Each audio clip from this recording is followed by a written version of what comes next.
WhatsApp guys, आज की video में हम लोग देखने वाले हैं untold secrets from Bhagavad Gita explained in 10 minutes. Video होगी काफी इंटरेस्टिंग। राज by brain co channel, big brain co channel से है। ओरिजिनल वीडियो का लिंक है डिस्क्रिप्शन में, वहां से आप इनकी अमेजिंग वीडियोस देख सकते हैं। और देखते हैं, हमने पहले भी रिएक्ट किया। हाँ, और वीडियोस आप सजेस्ट करना ना भूलें। 1 2 3 go. Now I am become death, the destroyer of worlds. America के well known physicist Julius Robert Oppenheimer का ये फेमस कोट असल में भगवत गीता के 11वें अध्याय का 32वां श्लोक है। मैं अब काल बन गया हूँ जो तीनों लोकों का विनाशक है। कहते हैं ओपेनहाइमर भगवत गीता से काफी प्रभावित थे। भगवत गीता एक ऐसा ग्रंथ जो साइंटिस्ट के लिए भी एक मिस्ट्री बना हुआ है, जिसे आप जितनी बार भी पढ़ोगे उतनी बार सरप्राइज हो जाओगे। Existence of multiverse. अर्जुन आज भी कुरुक्षेत्र की भूमि पर खड़े भगवत गीता सुन रहे हैं। वैसे तो महाभारत का युद्ध हजारों साल पहले द्वापर युग के अंत में खत्म हो चुका है, पर अगर आपसे ये कहा जाए कि महाभारत का युद्ध आज भी चल रहा है, तो 1957 में जब फिजिसिस्ट ह्यू एवरेट ने पहली बार ऑल्टरनेट रियलिटीज और मल्टीपल यूनिवर्सेस की बात की, तभी से साइंस की दुनिया में मल्टीवर्स की थ्योरीज को बढ़ावा मिलने लगा। पर भगवत गीता के कुछ अध्यायों में इस पर पहले भी बात हो चुकी है। ये पूरा विश्व और इसमें बसने वाले सारे ब्रह्मांड मेरे अस्तित्व का एक छोटा सा हिस्सा है। गीता के 10वें अध्याय में कहे गए इस श्लोक से ये अंदाज़ा लगाया जा सकता है कि हमारे यूनिवर्स के अलावा भी ऐसे कई यूनिवर्सेस हैं जो श्री कृष्ण का हिस्सा हैं। भगवत गीता के 11वें अध्याय में श्री कृष्ण ने अर्जुन को बताया कि सारा ब्रह्मांड उन्हीं से बना है। अर्जुन के प्रार्थना करने पर श्री कृष्ण ने उन्हें अपना विश्व रूप दिखाया। उनके इस विश्व रूप के कई सारे सर थे, कई भुजाएं थी और उनके हाथों में अलग अलग अस्त्र थे।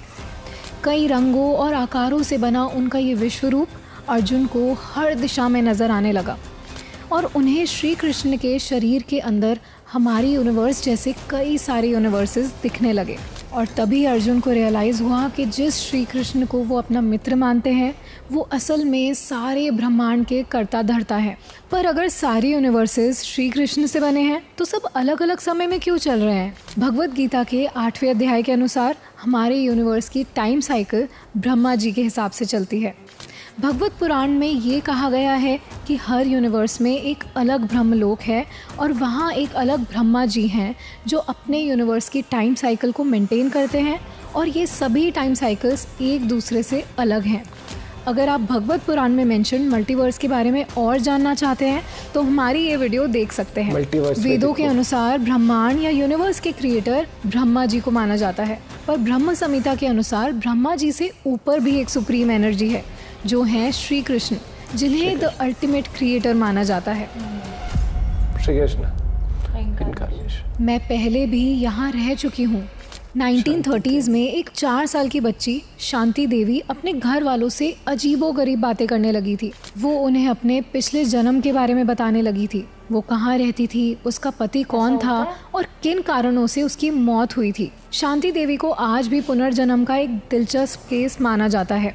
हमने पास्ट में शांति देवी और उनके पुनर्जन्म की कहानी पर भी एक वीडियो बनाई है, जिसे आप देख सकते हैं। पुनर्जन्म या रीइंकार्नेशन एक ऐसा टॉपिक है जो सुनने में किसी इंटरेस्टिंग मूवी की कहानी की तरह लगता है, पर इस टॉपिक ने आज तक साइंटिस्ट को भी बेचैन किया है। 1960 में एक American psychiatrist doctor Ian Stevenson ने रीइंकार्नेशन पर एक डिटेल स्टडी की, जिसमें उन्होंने 3000 से भी ज़्यादा रीइंकार्नेशन केसेस को कलेक्ट किया।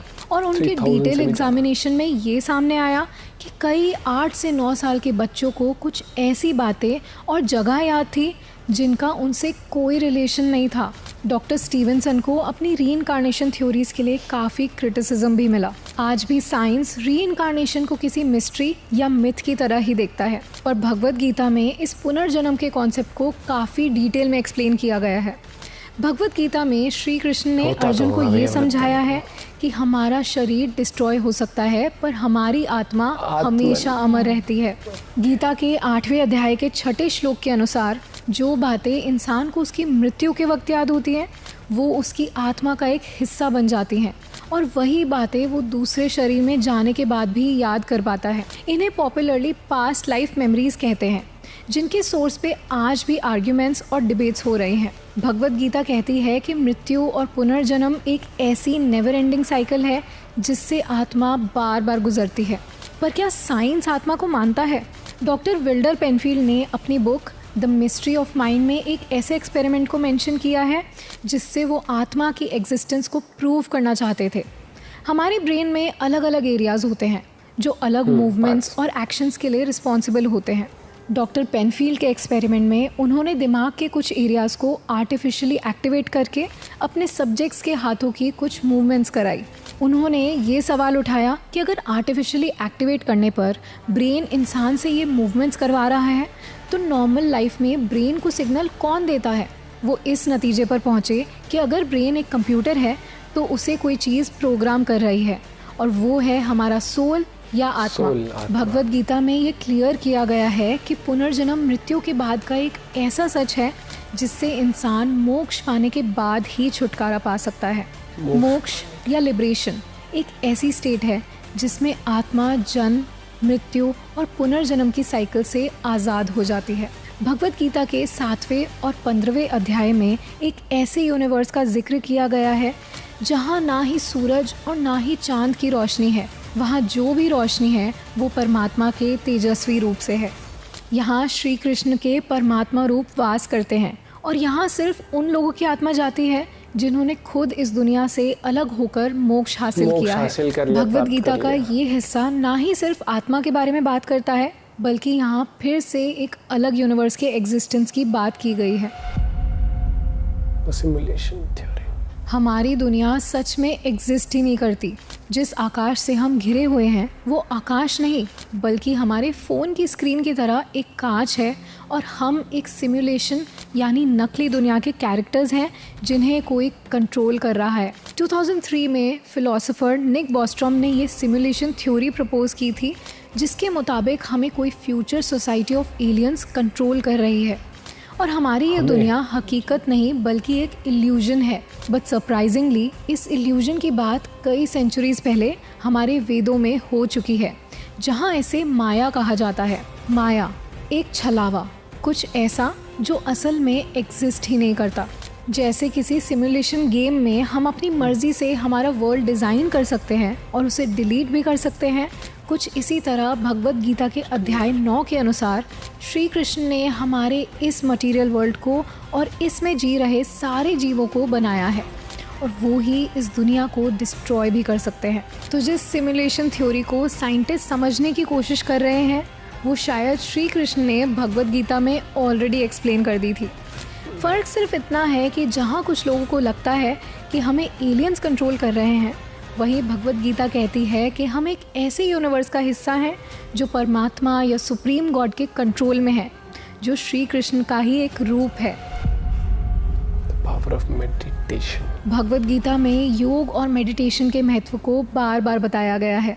पर क्या आप जानते हैं कि मेडिटेशन की ताकत से दुनिया में हो रहे क्राइम को भी ख़त्म किया जा सकता है? साल 1993 अमेरिका के वॉशिंगटन डीसी का एक छोटा सा शहर जुर्म और बुराई से पीड़ित था।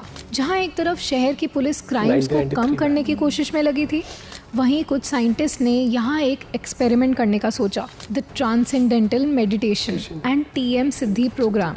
इस एक्सपेरिमेंट में उस छोटे टाउन के 4000 लोगों ने पार्ट लिया और इनसे 6 हफ्तों तक मेडिटेशन करवाया गया। इसके रिजल्ट्स हैरान कर देने वाले थे। 6 हफ्तों के अंदर उस जगह का क्राइम रेट 23% कम हो गया। भगवद गीता भी हमें यही सिखाती है। मेडिटेशन। भगवद गीता के अध्याय 6 में कृष्ण भगवान ने बताया है कि जब आप ध्यान करते हो तब आप अपनी सारी बुरी भावनाएं जैसे दुख, क्रोध, अहंकार को मात देकर अपने ट्रू सेल्फ को पहचान सकते हो। जिस पावर ऑफ मेडिटेशन का इम्पोर्टेंस साइंटिस्ट 20th सेंचुरी में सिखा रहे थे, उसे हमारे ग्रंथों ने कई हजार साल पहले ही बता दिया था। हमारे स्क्रिप्चर्स में कई ऐसे राज छिपे हैं जिन्हें जानकर ऐसा लगता है कि इनमें ना जाने कितनी ऐसी नॉलेज है जो अभी भी अनडिस्कवर्ड है। अगर आपको भी भगवद गीता से जुड़े कुछ ऐसे फैक्ट्स पता हैं तो हमें कमेंट्स में ज़रूर बताना। अगर आपको ये वीडियो पसंद आई तो इसे लाइक और शेयर ज़रूर करें। भाई वीडियो जरूर शेयर करना और इनके चैनल पे आप देखना, मतलब कि हर टॉपिक को इतना बड़े तरीके से एक्सप्लेन करा है। और अभी हाल ही में हमने एक वो टॉपिक देखा था ना, कौन सा, हाँ कैलाश वाले, वो मिस्टीरियस टेम्पल्स वाला जो था वीडियो।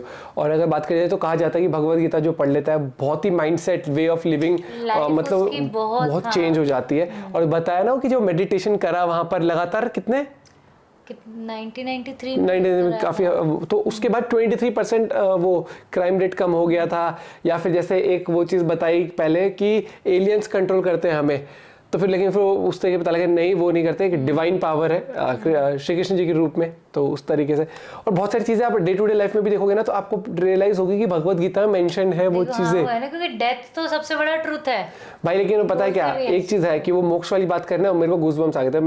मेरे को भी ये लगता है कि अगर एक जन्म आपने ले लिया तो रिपीट करना वो, चलो इसको एक मस्ती वाले मजाक में कहता हूँ भाई। देखो जैसे एग्जांपल 10th 12th के बोर्ड के एग्जाम देना यार, दोबारा जन्म लेके भैया हमसे ना हो पाएगा, वैसे ही एग्जांपल कहना। तो वही कहता है कि मोक्ष जो प्राप्त कर लेता है फिर वो इस साइकिल से दूर हो जाता है, हट जाता है, ये जो है कि पुनर्जन्म वाली।